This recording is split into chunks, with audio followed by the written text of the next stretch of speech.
The Tories are in full civil war mode over migration, and it's getting pretty nasty. Robert Jenrick was, until last week, immigration minister. That's when he resigned, and he said this to the BBC's Laura Kuenssberg on Sunday. I've always cared about this. You've seen that, for example, in my record as housing secretary, where I was deeply concerned about the housing crisis that is being exacerbated by very high levels of net migration. You saw that when I was community secretary, where I worked very hard on community cohesion and integration. And I'm very worried that 1 million new people coming into our country every year is damaging our ability to integrate those people successfully and to be a united country. Because it's easy to say that to grab headlines, and some people find that very provocative. What's your evidence that integration isn't working? Well, I think there are communities in our country where people are leading parallel lives, and just it is inevitable. You know, it's an obvious observation that 1 million people coming into our country every year is immensely challenging to successfully integrate. And I'm afraid you see that. I mean, I've seen that recently, for example, with the marches through London, where I saw some people who simply did not share British values. I thought that was wrong. It was deeply disturbing. And I think we've got to take action to address that. Of migration? I think it's connected to mass uncontrolled migration. And I think we have to change that. You should always be very suspicious when someone says, what's your evidence for that? And they say, well, isn't it obvious? Isn't it obvious? Well, that's you're trying to get out of the question, right? He doesn't have evidence that integration isn't working in the UK. I personally think multiculturalism works pretty goddamn well in this country. I mean, I live in probably the most multicultural city in the country, and it's working pretty well in London. I also found his explanation there when it came to the Palestine demos. I mean, that's what he was referring to, right? He was referring to those demonstrations for a ceasefire, against ethnic cleansing, against the killing of 7,000 children. And he thinks the fact that 500,000 people came out onto the street to say, we don't think it's right to kill 7,000 children, that is supposed to be proof that people coming to this country don't have British values. If your proof that people don't have British values is that they wanted to stop a genocide, you got to ask, what are British values, right? Now, I'm not someone who thinks that British values are necessarily evil and racist, etc. I think there are a lot of great things about Britain. But if you were defining British values as being fine with the killing of 7,000 children, then I'm not sure I want to subscribe to the British values that Robert Jenrick is talking about. And that is just, I try not to use the phrase dog whistle too much because it's potentially one of those phrases which is overused. But in that situation, that most certainly was, right? I was at that demo, 500,000. I mean, I think the organizer said 800,000. The police said 300,000, probably somewhere in the middle, right? Loads and loads of people. The most peaceful march I have ever been on. Chatted to so many different families on that march, partly because lots of them watch Novara media, right? So lots of people coming up and saying, hey, they like our coverage on Palestine, et cetera, et cetera. And people were so friendly, so peaceful. All the signs I saw were fine. I didn't see any of these, I think among 500,000 people, there were sort of 10 signs that went completely viral on Twitter because they were problematic. And that meant that that's what the whole protest got tarred as.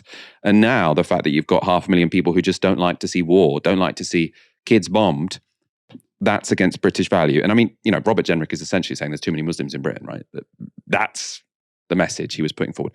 We can see the problem. The problem is those pro-Palestine demos. What did we see on those pro-Palestine demos? Yes, there was a big cross-section of society, but it was disproportionately Muslim because Muslims feel a certain connection to Palestine.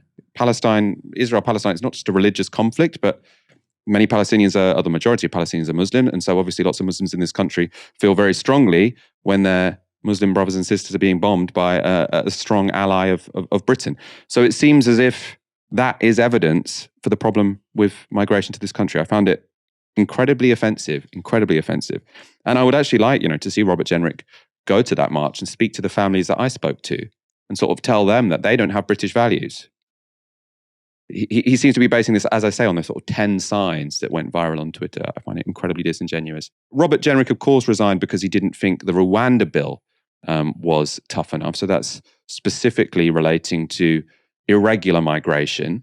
But in that answer we just showed you, he was referring to regular migration, so people who came here with permission. And that is currently in the news because it is at a historically incredibly high level. So in the year to June 2023, net migration stood at 672,000. That is way higher than the historical norm for the UK, which had hovered at around 250,000 per year from the year 2000 onwards. And it's not just the Tory right who see this as a weakness. For Rishi Sunak, Keir Starmer is giving a speech on migration tomorrow, and he has briefed journalists. He will say this: yes, Brexit was a vote for lower immigration. Of course it was.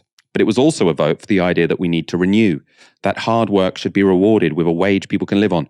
And for the Tories, that's the rub. 7 years they've had to make Brexit work, but every time they run up against a choice of whether to raise skills and improve working conditions or issue visas, they choose higher migration. It's who they are. So Keir Starmer, very much, I think, running to the right of the Conservative Party when it comes to migration, although he'd argue, that's a left-wing argument because he's saying we should be training people here instead of just allowing more people to come.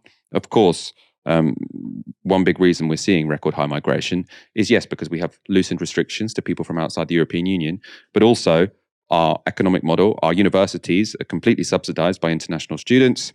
And, there are huge sections of the labor force, in particular health and social care, which are totally reliant, again, on people coming to move here and caring for our parents, caring for the elderly of this nation. So I personally think we should also be very grateful that lots of people want to come here. Not everyone feels the same.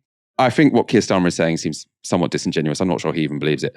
But it is surprising, I think, that Brexit happened and then net migration doubled to a record high. I think you can sort of say that, lots of people didn't see that coming. And it's not, I don't think it's racist to point out that that's historically a very high level of net migration. I personally don't see it as a problem. I think we need to build a shed load more houses if we're going to have migration at that level for a sustained period of time.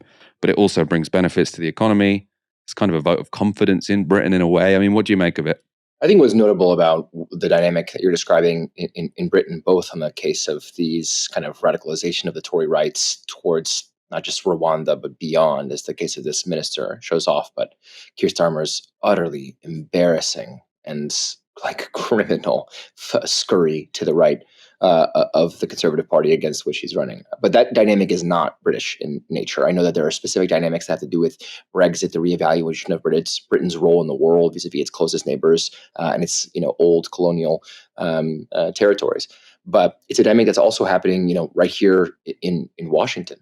At the same time as we saw one iconic moment at the level of the UN Security Council with the U.S. vetoing the vote for a ceasefire requested by the UN General Secretary Antonio Guterres, we're also seeing a huge row about migration. That also has, historic consequences for the trajectory of the U.S. relationship to international law, specifically to asylum law. So what's happening now is parts of the Republican Party upset about a new $60 billion request for support for arms shipments to Ukraine, which of course is outside the context of the current show, but it's worth thinking about what it means that the U.S. has invested $100 billion, will have invested $100 billion in support for Ukraine more, when there's so many other urgent questions that don't garner nearly a fraction of that kind of cross-partisan support. But they've attached these questions around border security to the funding bill for Ukraine. And that those border security, I shouldn't even indulge them with that phrase, kind of border repellence and criminal at that, would involve basically taking on this particular provision in U.S. American law that allows for the expansion of migration permissions and visas and asylum for particularly vulnerable populations. So in that case, it would be, for example, Ukrainians who are fleeing war and violence following Putin's invasion in Ukraine. It could also be for kind of darling populations of U.S. adversaries, let's say people leaving sanctioned countries, Cuba and Venezuela, that there are particular visa provisions. Now, a huge section of the U.S. political class wants to revise that special consideration and basically strike at the heart of the U.S. asylum complex, which has enabled over the course of its long history so many people to come who are fleeing persecution or violence or war in their own local contexts, but to use these special permissions to enter the United States. What we're seeing now is this grand bargain around U.S. migration Of course, it's a cross-partisan bargain. We came to know Obama as the deporter-in-chief. We've seen in the case of the Biden administration, even despite its supposed opposition to the racist xenophobic policies of the Trump administration, do things like just put Haitians back on planes and send them back to Haiti, while also arranging quiet security deals so that they can deploy thousands of Kenyan police to manage the security situation in Haiti, kind of on the U.S. behalf, because of course we can't handle another diplomatic row of being involved in yet another security intervention. And so what we're seeing, I think, is a very similar dynamic happening. We talked about the European context, in which the externalization of border management is a very, very consistent phenomenon that garners cross-partisan support. We talked about that in the case of Poland, in the case of Hungary, in the case of France, in the case of Italy. We're seeing it play out in the United Kingdom in the case of Rishi Sunak and Keir Starmer, who are arriving at a common policy. If the Labour Party doesn't scrap the Rwanda policy, don't color me surprised. I mean, seeing the idea of externalization of border control to be a very appealing one, finding a way to handle the security integration problems posed by migration. And of course, it's something that's happening across the United States. You could say we're pioneers in this aspects. We're seeing the construction of the so-called Trump wall continue apace as we're trying to repel not just migrants from Mexico, but reaching down through that whole kind of Western hemisphere, that whole corridor that reaches down through Guatemala and Honduras all the way down to Colombia and Venezuela. And we're seeing the U.S. kind of reach for its favorite weapon, sanctions, to find new ways of sanctioning people who find a way around this kind of asylum process. So I think we're in this very terrifying moment in which the very fundaments of asylum law, as it was written into international law in the mid-century, are being rewritten quietly, by stealth, as well as by kind of this backdoor consensus that's being hashed out between our leaders behind our backs. So this is what I think is concerning me, reaching across that whole Atlantic or global North alliance.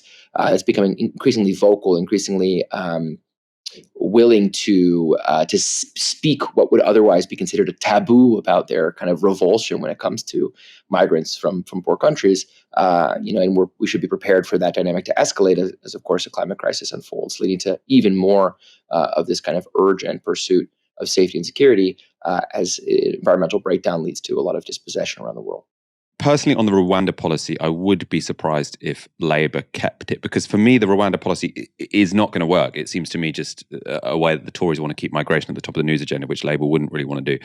So when it comes to Europe, as far as I understand it, the externalisation policy, so how to sort of make your border not within Europe, but outside of it, so sort of out of sight, out of mind, is you pay Libya or Turkey loads of money to abuse people's human rights, so they never have to appear in Europe in the first place, and so the problem is sort of avoided. And there's basically cross-party support for that among the EU because it works. It does stop a significant number of people coming to Europe. With the Rwanda policy, I don't think it would work. It doesn't really achieve anything other than keep it in the headlines. So I wouldn't be surprised if Labour do scrap that or stick to their current promise to scrap that. Although I think they would.